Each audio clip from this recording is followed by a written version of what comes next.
पालघर के साधु पर के हत्या पर तुमने पूरे देश में हिंदू मुसलमान करने की कोशिश की।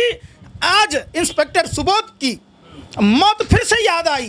किस तरीके से भाजपा के समर्थक हमारे पुलिस के जवानों पर हत्या करते हैं, हमला करते हैं।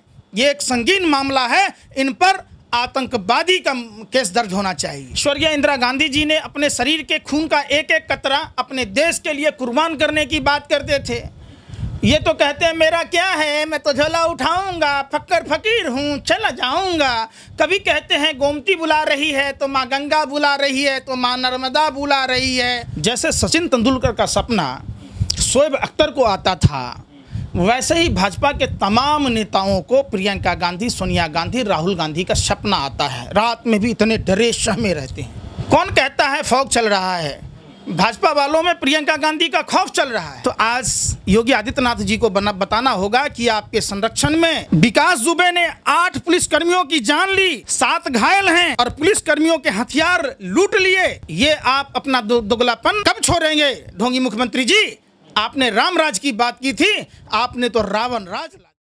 जब मोदी डरता है, गांधी परिवार के पीछे पड़ता है। मैं बात इसलिए करना चाहता हूँ क्योंकि प्रियंका गांधी जो वाड्रा है, उनका मकान यहाँ से खाली कराने का नोटिस दे दिया गया है। तो आप उसको किस नजरिए देखना चाहते, क्यों खाली कराया जा रहा है, क्यों उनके पीछे पड़ी है सब? ये डरे सहमे हुए लोग हैं। जब से प्रियंका जी ने यूपी की कमान संभाली, इन्हें लगता है कि हमारा बुरिया बिस्तर गुल हो गया और लोग में भी ये चीज़ की बात होने लगी कि प्रियंका जी एक सक्षम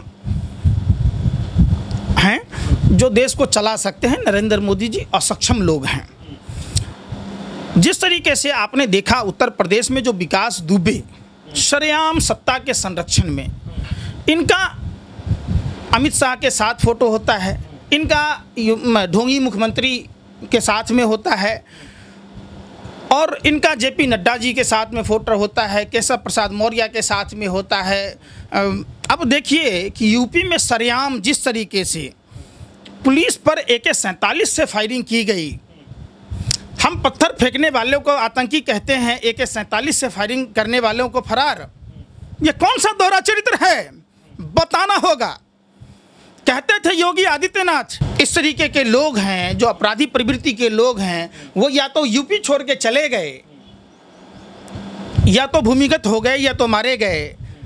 तो आज योगी आदित्यनाथ जी को बताना होगा कि आपके संरक्षण में विकास दुबे ने 8 पुलिसकर्मियों की जान ली, 7 घायल हैं और पुलिसकर्मियों के हथियार लूट लिए।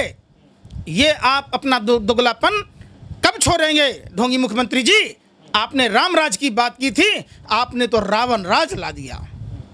क्या दिक्कत क्या है उनको कि जब भी कोई बात आती है तो कांग्रेस के पीछे पड़ जाती है? लेकिन सवाल अब ये उठ रहा है कि क्या आपको लगता है कि प्रियंका गांधी वाड्रा को जो रूम देने की जो बात की जा रही है, शिफ्ट करने की बात की लखनऊ में, क्या आपको लगता है कि वहाँ से राजनीतिक पहले कुछ बरगलाने का या फिर कुछ चेंजेस करने की प्रक्रिया चल रही होगी इनके अंदर? देखिए, सबसे पहले बात, भाजपा के लोग तो गांधी नेहरू परिवार से इतने डरे हुए हैं कि इनको रात में भी सपना आता है। जैसे सचिन तेंदुलकर का सपना शोएब अख्तर को आता था, वैसे ही भाजपा के तमाम नेताओं को प्रियंका गांधी, सोनिया गांधी, राहुल गांधी का सपना आता है। रात में भी इतने डरे सहमे रहते हैं। जब प्रियंका जी ने अपना दिल उदार किया, मजदूरों के साथ, देश की जनता के साथ जब बस लगाई, तो उस बस में उन्होंने तो ये भी कहा था कि आप झंडे लगा लीजिए, पार्टी के बैनर लगा लीजिए, लेकिन हमारे देश के मजदूर भाइयों को घर तक पहुँचाइए। इन लोगों ने एक साजिश के तहत जो नून रोटी खाएंगे, भाजपा को जिताएंगे, नमक हराम नमक हलाल नेताओं ने किस तरीके से उन बसों को वापस भेजा, मजदूरों को तिल तिल मरने दिया। ये मजदूर एक एक पाई हिसाब लिया जाएगा। आपने देखा किस तरीके से SPG सुरक्षा हटाई गई, किस तरीके से भवन खाली कराने की बात होती है। हमें तो चाइना से जमीन लेने की बात थी, प्रियंका जी से लेने की बात नहीं थी। आपने आडवाणी जी को दे रखा, आपने मुरली मनोहर जोशी जी को दे रखा। किस आधार पर दे रखा? एक देश में 2 कानून चलेगा।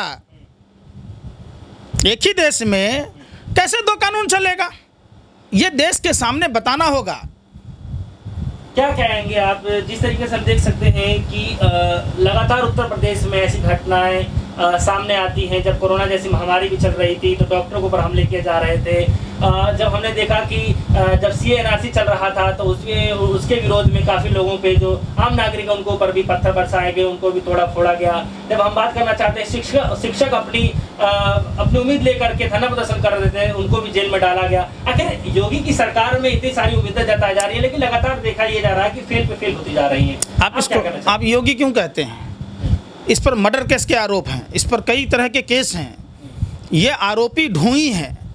योगी वो होता है जो मंदिर में जाता है, संसारिक सुखों को, मोह मांगाओं को त्याग कर भगवान की सेवा करता है। ये भगवान को छोड़कर सत्ता का सुख भोगने वाले लोग हैं। आपने देखा था इंदिरा गांधी जी थी, स्वर्गीय इंदिरा गांधी जी ने अपने शरीर के खून का एक एक कतरा अपने देश के लिए कुर्बान करने की बात करते थे। ये तो कहते हैं मेरा क्या है, मैं तो झोला उठाऊंगा, फक्कर फकीर हूँ, चला जाऊंगा। कभी कहते हैं गोमती बुला रही है तो माँ गंगा बुला रही है, तो माँ नर्मदा बुला रही है। प्रधानमंत्री जी, आपको माँ गंगा बुला रही है, आप डूब मरिए, आपसे देश नहीं चल रहा है। आप जबरदस्ती देश का छीछा लेदर क्यों कराने में लगे हैं, देश को सर्वनाश। ये वही लोग हैं जो तिरंगा का अपमान करते थे, तिरंगा जलाते थे।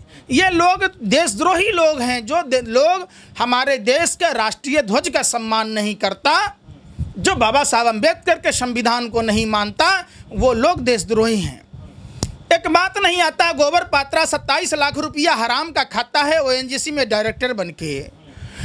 वो ONGC के लिए काम नहीं करता, देश के लिए काम नहीं करता, देश में अमन भाईचारा समाप्त करता है। कहाँ किस बिल में छुपा है आज गोबर पात्रा? पालघर के साधु पर के हत्या पर तुमने पूरे देश में हिंदू मुसलमान करने की कोशिश की। आज इंस्पेक्टर सुबोध की मौत फिर से याद आई। किस तरीके से भाजपा के समर्थक हमारे पुलिस के जवानों पर हत्या करते हैं, हमला करते हैं। ये एक संगीन मामला है, इन पर आतंकवादी का केस दर्ज होना चाहिए। दूसरी ओर JP नड्डा कहते हैं ये तो भगवानों के नेता हैं, नेता आपके होंगे। भगवानों के नेता कैसे हो सकते हैं? देवों के देव महादेव हैं, भगवानों के नेता, भगवानों के राजा इंद्र हैं। इन्होंने सरासर हिंदू धर्म को कलंकित किया है, हिंदू धर्म को बदनाम किया है, हमारे देवताओं का अपमान किया है। ये कोई भी सच्चा हिंदू बर्दाश्त नहीं करे। ये असुर प्रवृत्ति के लोग हैं। जिस तरीके से रावण, कौरव और कंस ने अपने को भगवान समझ लिया, अपने को दुनिया का मसीहा समझ लिया, ये वही लोग हैं। क्या आपको लगता है कि जो इस समय राजनीति चल रही है, जो माहौल बनाने की लगातार जो बीजेपी में बैठे हुए लोग हैं, सत्ता में बैठे हुए लोग हैं, वो सामने आ रहे हैं? क्योंकि जब भी कोई बात होती है लगातार हम ये देखते हैं कि प्रधानमंत्री नरेंद्र मोदी जी को ही संबोधित करने के लिए फेंक देते हैं। क्या आपको लगता है कि जितने भी करता धरता है सिर्फ यही रह गए हैं? इनके पीछे जितने भी लोग हैं, गृह मंत्री की बात करें, चाहे रक्षा मंत्री की बात करें, चाहे कानून मंत्री की बात करें, जब भी किसी चीज़ के लिए बात होती है तो डायरेक्ट हम देखते हैं कि हमारे प्रधानमंत्री जी आकर के देश को संबोधित करके चले जाते हैं। तो क्या लगता है कि सिर्फ देश में एक ही लोगों की जरूरत है और जितने भी महकमे जो भी बनाया गया है उनकी जरूरत नहीं है इस समय पे? आप क्या देखना चाहेंगे इसको, किस तरीके? सब मार्केटिंग है। इनकी जुबान है 56 इंची की, जो कतर कतर चलता है। इनका सीना टाइम टाइम फुस हो गया 56 इंची का। 56 इंची का सीना तो है नहीं। मोदी जी जैसे प्रधानमंत्री किसी भी पूरे विश्व में किसी भी देश के पास नहीं है। कौन कहता है फौग चल रहा है? भाजपा वालों में प्रियंका गांधी का खौफ चल रहा है। जिस तरीके से देश डरा हुआ है, आज नरेंद्र मोदी जी का जब भी चेहरा देखता है, हिंदुस्तान का हर आवाम, हर जाति का आदमी, हर धर्म का आदमी खौफ में हो जाता है कि ये कब क्या बोल देगा। ये अपना मनु शकल लेके आते हैं। अगर 70 सालों का विकास अगर इनको नहीं दिख रहा है तो पूर्ववर्ती सरकारों का क्या दोष है? जैसे उल्लू को दिन में नहीं दिखता तो इसमें सूरज का क्या दोष है? जो देश में विकास हुए, विकास की गंगा बह रही थी, इन्होंने तो डबरा बना दिया इनको। अच्छा, भाजपा के एक राष्ट्रीय महासचिव है कैलाश विजयवर्गीय जी, उनका एक बयान है जो कि सोशल मीडिया बहुत ट्रेंड चल रहा है और वो ये कह रहे हैं कि मैं भाजपा के जितने भी कार्यकर्ता हैं अगर रात के भी फोन करते हैं 2-2 बजे तक तो मैं उनको छुड़वा देता हूँ। अगर वो भी ये भी कहते हैं कि मैं 2-2 बजे तक पत्ते खेल रहा था, किसी वजह से पुलिस ने मुझे पकड़ लिया तो उनको भी छुड़वा देते हैं। ये बयान काफी ट्रोल चल रहा है, उसको किस नजरिए से देखना चाहते हैं? जो कहे पोहा खिलाकर जानिए। एक दिन नरेंद्र मोदी जी की माँ पोहा खिला रही थी। अरे माँ जल्दी करो, कैलाश विजयवर्गीय देख लेगा तो हमें बांग्लादेशी साबित कर देगा, क्योंकि वो कहते थे पोहा तो बांग्लादेशी खाता है। अब बताइए, व्यंजन पर इनके रामदास अठावले व्यंजन पर कहते हैं माने देश से जोड़ते हैं, खाने पीने पर ऐसी कोई बात होता है? कैलाश विजयवर्गीय वही हैं पूरे। ये कभी ताश खेलने वाले को, जुआ खेलने वाले को, कभी कर्मचारियों को पीटना, कभी बलात्कारियों को, चिन्मयानंद को छुड़वा दिया ना 49 सीट मिलने के बाद, जमानत दे दी गई ना। डॉक्टर कफिल पर देखिए आज तक उनको नहीं मिल रहा है। आज प्रधानमंत्री जी लगातार जिस तरीके से रसिया ने हमारे रक्षा मंत्री का इंसल्ट किया, दर्शक दीर्घा में बैठा दिया, आज तक के इतिहास में हमारे साथ रसिया ने ऐसा नहीं किया था। प्रधानमंत्री जी उस कपूत की तरह अपने देश के पैसों को मंगोलिया को दिया, रसिया को दिया, भूटान को दिया, सभी देशों में बांटा है। आज देश में क्या स्थिति है? देश में सिर्फ 5 किलो गेहूँ, 1 किलो चना। शर्म नहीं आती प्रधानमंत्री जी? आप इसमें भी चुनाव ढूंढ रहे हैं छठ की बात करके। उसी बिहार में जहां 15 साल से आपने डबल इंजन की सरकार मांगी थी, आपकी ट्रिपल इंजन की सरकार फिर हो गई। उसी बिहार में एम्बुलेंस की कमी के कारण सीतामढ़ी में, जहानाबाद में बच्चे की मौत हो गई। प्रधानमंत्री जी इतने बेशर्म हैं कि बरसात के पानी से पटना स्विमिंग पूल बन जाता है, कहते तैरते रहो। भाजपा लोजपा जदयू के नेताओं को अगर थोड़ा सा भी शर्म बचा है तो पहले जो पुराना कर्जा है उस कर्जा की चुकती करनी चाहिए। 15 साल से बिहार की जनता कर्जा दे रही है। ये लोग उधार खा रहे, डेली गोली पर गोली छोड़े जा रहे हैं। 1.25 लाख करोड़ का जो बोली लगाए थे, आज तक बिहार को दिया क्या? बिहार की जनता करेगी। हिम्मत है तो मैदान में जाकर देखें। इनकी मानसिक बीमारी, मानसिक दिवालियापन का इलाज बिहार में है।